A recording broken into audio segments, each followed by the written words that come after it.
I retired at 62 after 34 years working construction management in Phoenix, and I used every dollar I'd saved to buy a 40-acre horse property in the Texas Hill Country. Cedar fence posts, a limestone farmhouse built in 1952, a barn that needed work but had good bones. My wife Eleanor had always wanted to retire somewhere with land. She passed before we got the chance, so I bought it for both of us. Then my son-in-law called and told me his brother's family would be moving into my farmhouse. Not asking, telling. It's the practical solution, Ray. You're out there alone. They need the space. It works out for everyone. I didn't argue. I didn't explain myself. But when they showed up 3 weeks later with a moving truck and a sense of ownership I hadn't given them, they found something very different from what they expected. Before we continue, please subscribe to the channel and drop a comment telling me what time it is where you are right now. The closing happened on a Tuesday in March. My attorney, a sharp woman named Diane Kowalski with an office in Kerrville, slid the documents across her desk one page at a time. I signed each one the same way I'd signed 34 years of building contracts. Slowly, reading every line. $312,000. Every cent from Eleanor's life insurance, my 401k, and the sale of our Phoenix house. Diane shook my hand and said, "Mr. Ray Calloway, you just bought yourself a piece of Texas history." The drive out from Kerrville took 40 minutes on Farm Road 1340, then a left onto a gravel county road with no name, just a number on a green sign half hidden by cedar brush. The last 2 miles wound through live oak and juniper. When I came over the final ridge and saw the property spread out below, limestone house, red barn, the creek running silver along the back pasture, I pulled over and sat there for a while. Eleanor had shown me a photo of a place just like this once. We were eating breakfast on a Sunday, her with her coffee, me with the paper. She torn a page out of a magazine. "That's where I want to grow old," she'd said. I'd nodded without really looking. I wish I'd looked. I spent the first week doing what I always do, assessing the property the way I'd assess a job site. Walked to every fence line with a notebook. Checked the well pump, the septic, the roof flashing on the barn. Made a list of repairs in order of priority, materials needed, estimated labor, 40 years of habit. My hands knew what to do, even when my head was still somewhere else. By the second week, I'd settled into something close to a routine. Coffee at 5:30 on the back porch while the deer worked the cedar brakes in the low light. A few hours of fence repair or barn work in the morning before the heat came up. Lunch. A nap. I never took in Phoenix. Then evenings on the porch with a book, watching the light go gold on the limestone hills across the creek. My daughter Carla called every few days. Her voice had that careful cheerfulness she'd developed after Eleanor died, like she was always checking to see if I was still okay without asking directly. "How's Texas, Dad?" "Good." "Are you eating?" "Yes, Carla." "You're not just eating cereal." "Sometimes cereal." A pause. Then she'd laugh, and it sounded like her mother. She'd been married to Marcus for 11 years. Marcus Delaney was a man I'd spent those 11 years trying to understand without much success. He worked in commercial real estate in Dallas, drove a truck that cost more than my first house, and had a way of making suggestions sound like decisions. He wasn't cruel. He was just the kind of man who assumed a world would arrange itself around his needs and had been right about it often enough to stop questioning the assumption. His brother Kevin was the same, only with less income and more confidence. Kevin had a wife named Brittany and 2 kids under 6. They'd been renting a house in Fort Worth that was, according to Marcus, way too small for a growing family. This had apparently been a recurring topic at Sunday dinners I was not present for. The call came on a Wednesday evening. I was in the barn, oiling hinges on the stall doors. My phone showed Marcus's name. Ray. He had a way of starting conversations with your name, like he was calling a meeting to order. "How's the property coming?" "Coming along fine." "Good, good. Listen, Kevin and Brittany have been in a tough spot. Their lease is up in June, and the rental market in Fort Worth right now it's brutal, Ray. They've got the 2 kids, they need space, they need a yard." He paused the way he always paused before the actual point. We've been talking, Carla and I, and we think the farmhouse makes a lot of sense for them. Temporarily, 6 months, maybe 8. I set down the oil rag. You've got all that space out there. Kevin's good with his hands. He could help you with the property work. It's practical. Marcus. It's not permanent. They'd contribute. Marcus. I bought that property 4 months after Eleanor died, with her life insurance money. I know, and that's why we think she would have. Don't finish that sentence. Silence. Kevin's family is not moving into my home. His voice shifted. Still polite, but harder underneath. Ray, I want you to think about this carefully. You're 62 years old, out on 40 acres alone, an hour from the nearest hospital. Carla worries. We all do. Having family nearby is good for everyone. I appreciate the concern. The answer is no. Kevin has 2 kids. You'd have grandkids around. You'd love it. They weren't my grandkids. Kevin's children were polite strangers I'd met 4 times. I didn't say that. I said, "Good night, Marcus," and ended the call. I went back to oiling the hinges. My hands were steady. I made note of that. The second call came 3 days later, and it wasn't Marcus. It was Carla. Her voice didn't have the careful cheerfulness this time. It had the flat quality it got when she'd been crying and was trying to sound like she hadn't been. Dad, Marcus says you refused to let Kevin's family stay at the farmhouse. That's accurate. Dad, they have nowhere to go. Brittany's been really struggling with the kids. And Carla, whose idea was this? Yours or Marcus's? A pause that was its own answer. We talked about it together. Did you think about calling me first? Before you told Kevin and Brittany it was settled? Another pause. Marcus said he'd talk to you. He did talk to me. I said no. Then you called. Dad, you have 3 bedrooms and it's just you. Kevin said he'd fix the fences, help with. I've been fixing the fences myself. They're coming along fine. You're being stubborn. I'm being clear. There's a difference. Her voice went quiet in that particular way that meant she was choosing her next words the way you choose footing on uncertain ground. Marcus says if you won't help family when family needs help, that says something about you. I looked out the barn door at the evening sky coming in pink and orange over the hills. Eleanor had loved Texas sunsets. We'd only seen them on the 2 trips we'd taken through the hill country.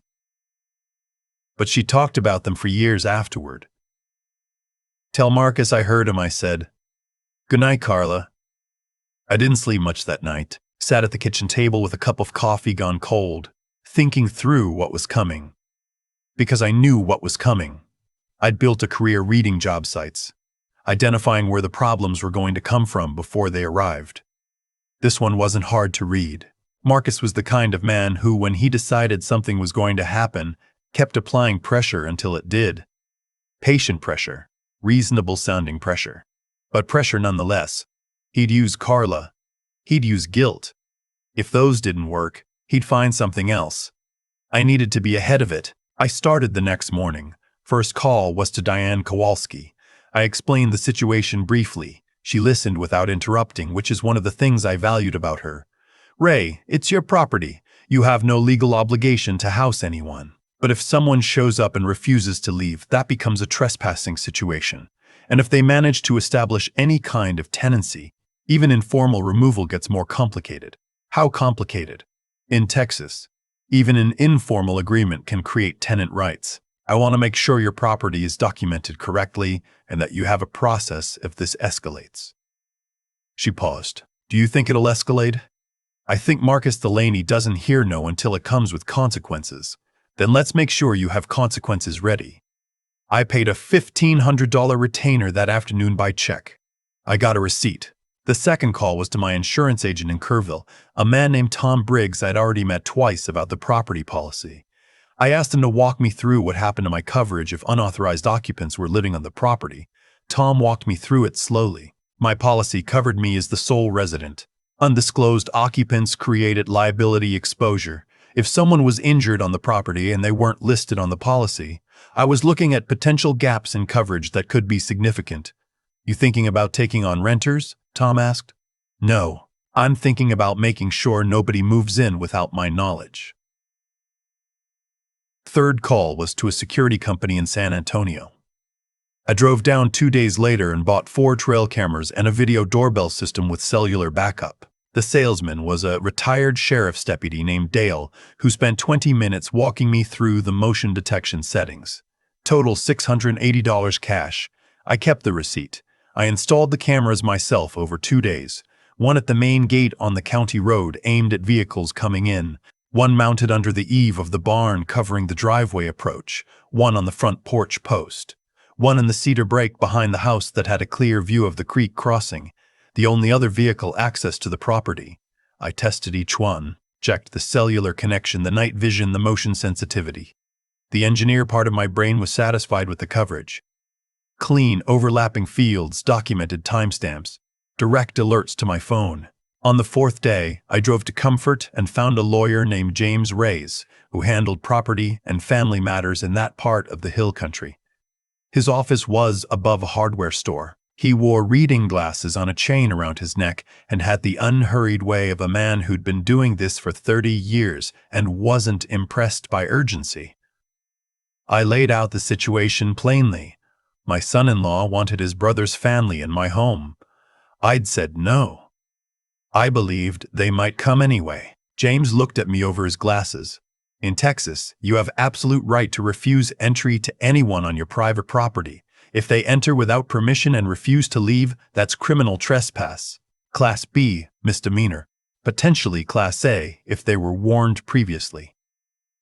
He pulled a pad toward him. "My recommendation, written notice to your son-in-law, sent certified mail, clearly stating that no one has permission to occupy or enter the residence without your explicit written consent, establishes the record. And if they come anyway, then you call the Kerr County Sheriff's Office. Don't engage, don't argue, call." I hired him. $12,200 retainer, check. The certified letter went out the next morning. I also called my son Thomas, who lived in Colorado. Thomas was 41, an engineer with a water resources firm in Denver, sensible and steady the way his mother had been. I told him what was happening. He was quiet for a moment. "Has Marcus done this kind of thing before?" "Not like this, but he's always assumed what's his and what isn't is a matter of negotiation." "What do you need from me?" "Nothing yet. Just wanted someone in the family to know what's going on." "Keep me posted, Dad." A pause. "Mom would have handled this in about 30 seconds. She would have, but she had a gift for it that I lack." He laughed, and it helped. 3 weeks passed. I spent them doing what I'd planned to do: fence work, barn repairs, a vegetable garden in the raised beds behind the house that Eleanor would have approved of. I put in tomatoes, peppers, squash, beans, got the irrigation lines working on the drip system. The deer fence needed another 40 feet of extension that took 3 days to do right. I didn't hear from Marcus or Carla. That silence didn't reassure me. It told me something was being planned. The camera at the front gate sent an alert on a Thursday morning at 11:40. I was in the garden, 100 yards from the house. I pulled out my phone and watched the live feed. A white pickup truck I didn't recognize was coming up the county road, slowing at my gate. It stopped. 2 people got out, a man and a woman. The man opened the gate without hesitating, like he'd been told it would be open. Which it was, because I used it every day and didn't lock it during daylight hours. That would change. I watched them pull through, close the gate behind them, drive up the gravel lane toward the house. A second vehicle followed, a dark SUV with a roof cargo carrier and what looked like a child's bike strapped to the back. I walked to the house at the pace I normally walk. I wasn't going to run. I wasn't going to be anything other than what I was, a man on his own property meeting uninvited guests. Kevin Delaney was 38, stocky, with Marcus's same quality of a man who expected rooms to arrange themselves around his arrival. Brittany was small and tired-looking, holding their younger child on her hip. the older one already running toward the barn like it was his. I stepped off the porch. Mr. Calloway. Kevin stuck out his hand. Kevin Delaney. Marcus, his brother. We'd met a couple times, the wedding, Christmas a few years back. I shook his hand briefly. I remember. What are you doing here, Kevin? He blinked, like the question was unexpected. Marcus said we thought this was worked out. Marcus was told no. I sent a certified letter making that clear. What made you think it was worked out? Brittany shifted the baby to her other hip. Marcus told us you'd agreed. He said you changed your mind. I didn't change my mind. Nothing has changed. You're not staying here. Kevin's expression went from surprise to something harder. We drove 6 hours, Mr. Calloway. We gave up our lease. We have 2 kids. You can't just, I can. This is my property. Marcus said, Marcus doesn't own this property. I do. And I made my position clear in writing 3 weeks ago. Brittany's voice went tight. Our kids need a place to sleep tonight. I kept my voice level. I understand that's a difficult situation. There are several good motels in Kerrville, about 40 minutes from here. The YO, Ranch Hilton, is comfortable. I'd also suggest you call Marcus and have a direct conversation with him about what he told you because it wasn't accurate. Kevin stepped forward. Not aggressively, but the way a man steps forward when he thinks his size might help his argument. We're Marcus's family. We're Carla's family, which makes us your family. You're Marcus's brother. That doesn't give you rights to my property. This is unbelievable. He turned to Brittany. Call Marcus. Please call him from the road, I said. I need you to leave now. If you'd like, I'll give you a few minutes to collect the children and get back in your vehicles.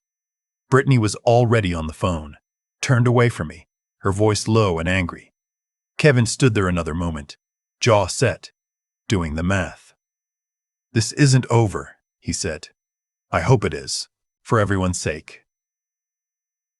They loaded back into their vehicles. The older child protested about the barn and was lifted in by Kevin with more force than necessary. I watched the cameras on my phone as both vehicles went back down the gravel lane, through the gate, and turned onto the county road heading back toward Kerrville.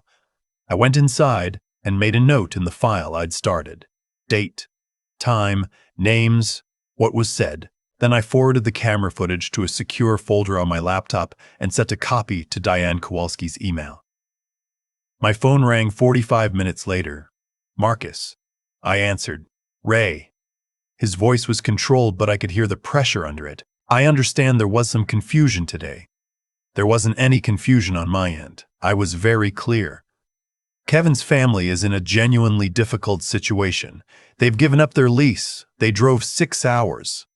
That's the result of a decision you made when you told them it was settled. I didn't make that decision. A pause. I think you're being unreasonable. I think you told your brother something that wasn't true, and now you're dealing with the consequences of that. I'm sorry Kevin and Brittany are in a hard spot. That's a real problem, and I mean it. But it's not my problem. You're going to do this to your daughter's family. I'm going to maintain my own home according to my own decisions. Yes.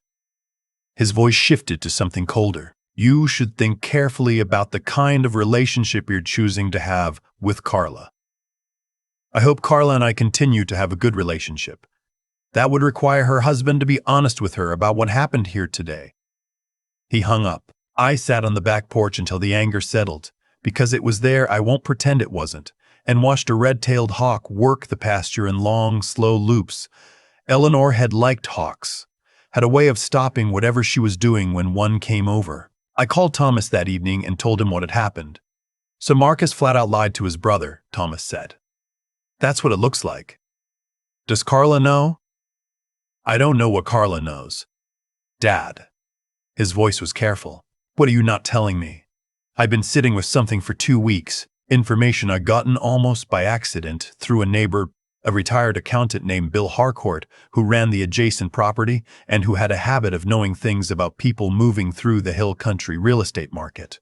Bill had mentioned casually over a fence line conversation that he'd heard Marcus Delaney's commercial real estate business had taken some significant losses in the past year. A development deal in Frisco that had gone wrong. Financing that had been pulled. I'd said I'd look into it and thought nothing more of it until I started making calls. I told Thomas what I'd found. A civil suit filed in Dallas County, Marcus Delaney and two partners as defendants, plaintiffs alleging breach of contract on a $2.3 million commercial project. The case was still pending, but the documents were public. I'd spent 3 evenings reading them. There's more, I said. Carla and Marcus have a joint investment account I wasn't supposed to know about. Bill's son works for a financial advisory firm in San Antonio. I had a conversation that I won't go into the details of, but what I can tell you is that account has been significantly drawn down, substantially more than what a commercial real estate setback would explain. Thomas was quiet for a long moment. You think he's been using Carla's money? I think there are questions that need to be asked. I hired someone to answer them. The investigator's name was Sandra Vance, based in Austin, recommended by Diane. I'd paid a $400 initial fee and given her what I had. Her report came back in 10 days. Marcus Delaney's company had lost $1.7 million on the Frisco deal. He had a second lawsuit pending, a separate construction dispute, smaller but still active. His personal credit showed a pattern of late payments beginning about 14 months ago. The joint account Carla didn't know the full state of showed transfers, $67,000 to an account in Marcus's name alone over 22 months. Small enough individually to miss if you weren't looking. I read the report 3 times. Then I put it in a folder and sat on it for 4 days. What I was holding was not a comfortable thing to hold. Marcus was my daughter's husband. Whatever I did with this information would change things irrevocably. I thought about how to do it and how not to do it. And in the end, I did what I'd always done. I told the truth straight. I called Carla on a Sunday morning. Her voice when she answered was still careful in that way, checking to see if I was okay. Dad, how are you? I'm all right, Carla. Are you? A pause. It's been a hard few weeks. I know. Can I ask you something directly? Of course. Do you know what's happening with Marcus's business? Silence that went on long enough to tell me she didn't. Not fully. He said there were some setbacks. A deal that didn't work out. He said it was handled. Did he tell you about the lawsuit? Another silence. Carla, I need you to sit down. I have some things to tell you and I need you to hear all of it before you respond. She came to the farm the following Friday without Marcus, drove from Dallas alone, arriving in the afternoon when the light was coming in long and warm through the live oaks. She looked like her mother getting out of that car. Same jaw, same way of holding herself when she wasn't sure what she was walking into. We sat on the back porch with iced tea, and I showed her the report, all of it. The lawsuit, the account transfers, the timeline. She read it without speaking. When she finished, she set the papers on the table and looked out at the pasture for a long time. How long have you known? About 3 weeks. I wanted to be sure before I said anything. Why did you look into it? Because he tried to use me to solve a problem he'd caused. And when I said no, he lied to his brother and tried to force the issue. That's a pattern, Carla. And patterns tell you things. She was quiet. I'm not telling you what to do. You're a grown woman and this is your marriage, but you needed to know the truth and you deserve to hear it from someone who loves you. She stayed the whole weekend. We didn't spend it talking about Marcus. We walked the fence lines. I showed her the garden. Saturday evening, I made the beef stew Eleanor used to make, the recipe I'd found on a card and her handwriting at the back of the kitchen drawer when I packed up the Phoenix house, and Carla cried a little over the bowl and said it tasted exactly right. Sunday morning, she asked me, "Did Mom know about what kind of man he was?" Your mother was perceptive. I don't know what she knew. She never said anything. She loved you. She trusted you to figure things out. Carla nodded slowly. I'm going to talk to a lawyer when I get home. I know one, if you need a recommendation. She almost smiled. I figured. When she drove away Sunday evening, I stood at the gate and watched her taillights until they disappeared around the cedar bend. The evening smelled like cedar and creek water and something green I hadn't yet learned the name of. The months that followed were hard in the way the true things are hard. Carla hired an attorney in Dallas. Marcus's initial response was denial, then anger, then a negotiation that his attorney made very clear would be complicated by the pending lawsuit and the account documentation.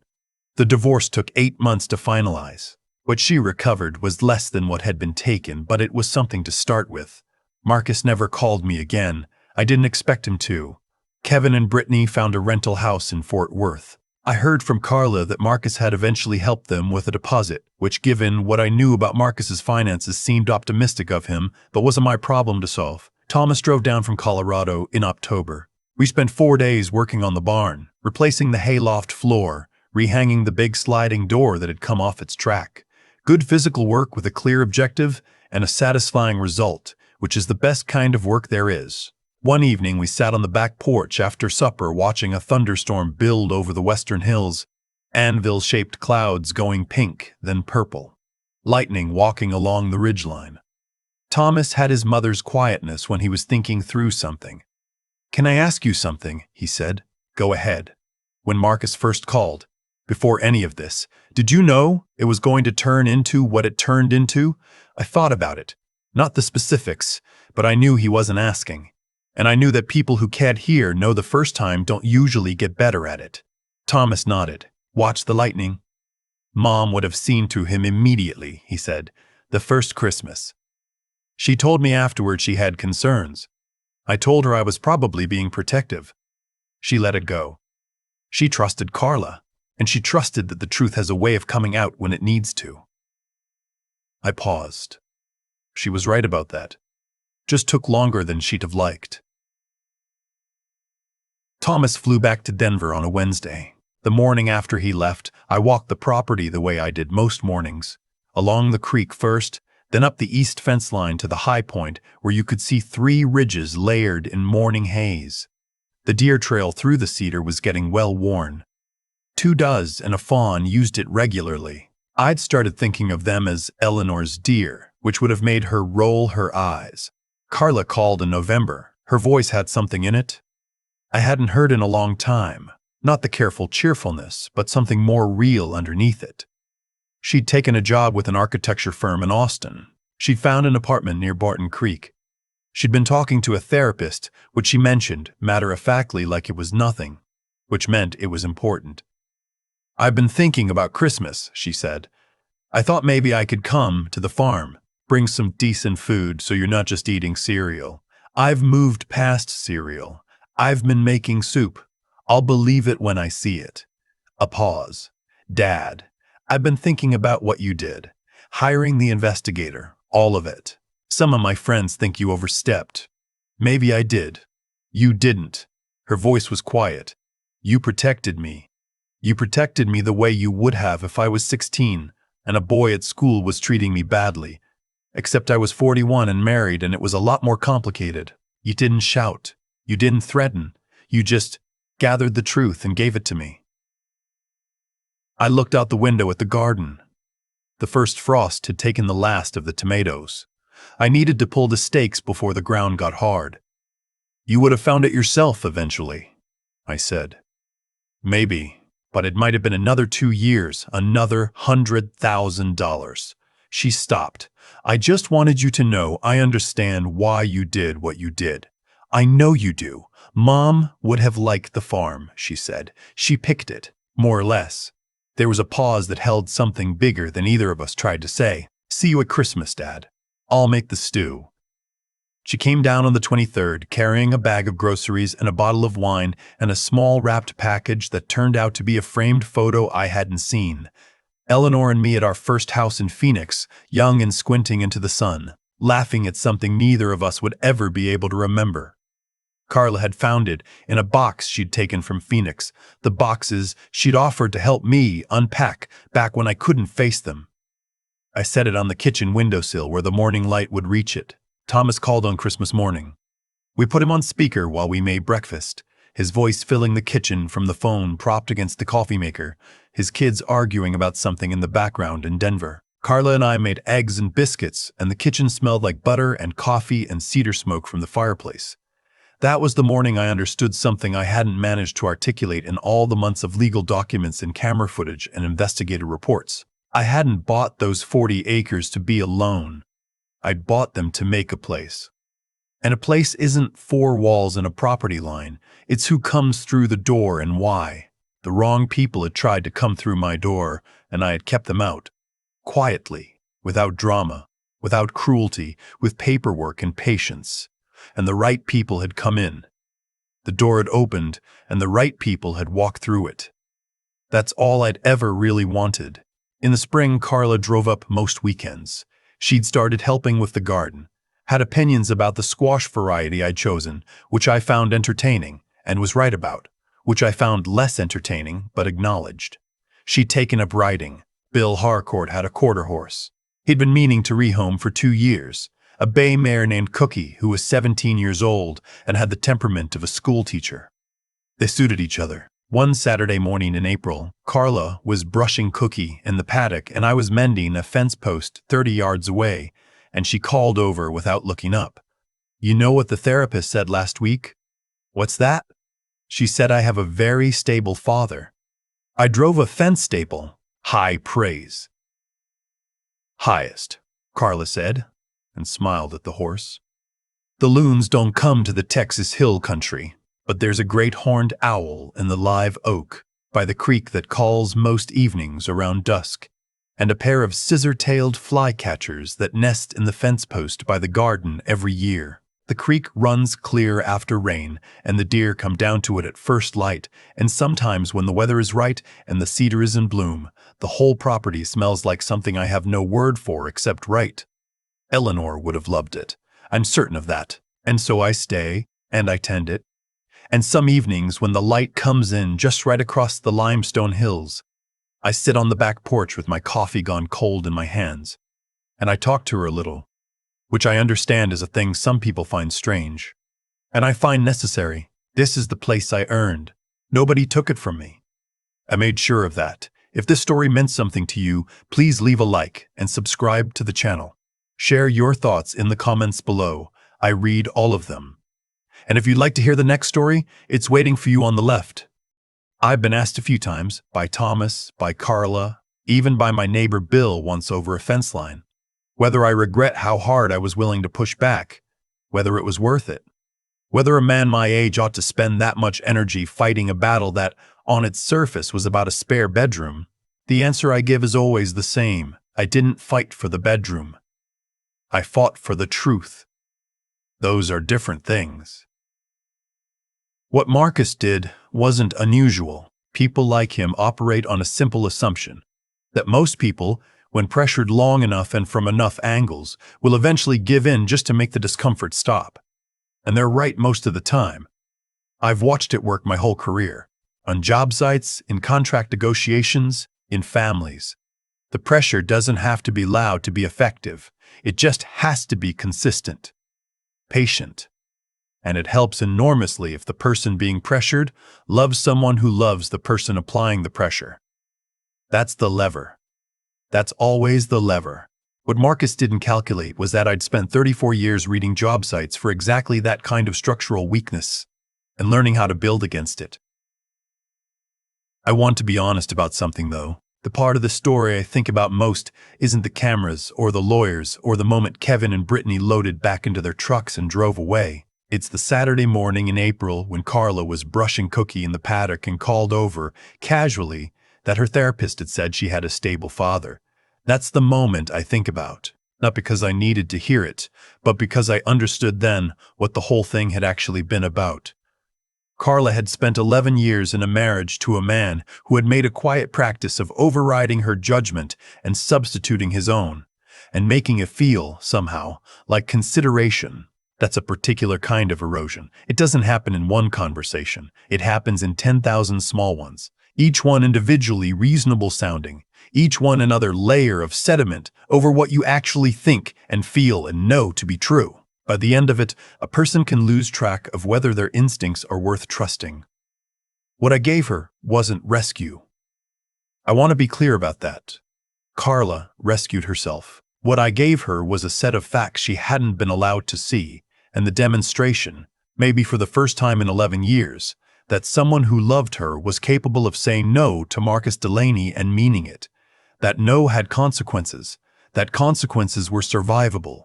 That's what integrity looks like in practice, I think. Not a grand gesture, not a confrontation, just a man who, when he decided something was true, refused to be talked out of it, and kept the receipts. The cause and the effect here aren't mysterious. Marcus spent years accumulating small deceptions and expecting no accounting. When the accounting came, it was total. Not because I engineered it to be. I only surfaced what was already there. The truth was always there. It just needed someone willing to look at it without flinching and hand it to the person who deserved to have it. I'm 62 years old. I'd made my share of mistakes, and I've let things go that I shouldn't have let go, and I've spoken when I should have stayed quiet. I don't have any particular claim to wisdom, but I do believe this. The most useful thing one person can do for another is tell them the truth with as much care and as little agenda as possible, and then trust them to decide what to do with it. Carla decided well. She always had it in her.